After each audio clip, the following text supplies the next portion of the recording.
Okay.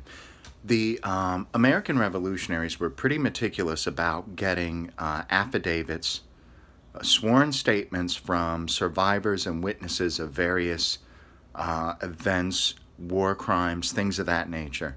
Um, the the sworn statements were taken by justices of the peace, sometimes by clergymen, sometimes by military officers, um, somebody of standing would take these sworn statements, and a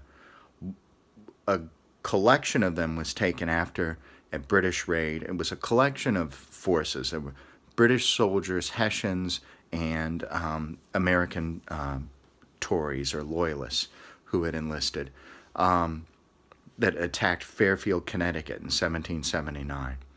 And they burned a great deal of the town. And one of the affidavits was from a woman named Lucretia Radfield. She said that three enemy soldiers came into her house and dragged her to her bed to do violence to her.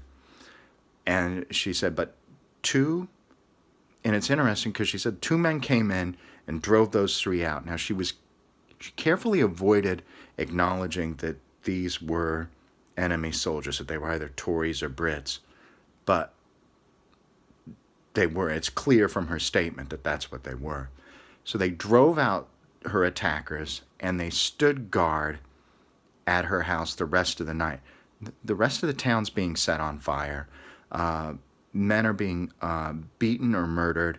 Women are being brutalized. But these two British soldiers are standing guard at her house to make sure nothing happens. Well, one of them told her he had been a prisoner in Fairfield, and he had received great civilities from the inhabitants, and he was of the opinion that that these were a kind, a worthy, kind people. And so, because he was well treated as a prisoner of war, he and his buddy stood guard at this house and made sure that nothing happened to her. Well, this is what happens when you're kind to enemy prisoners.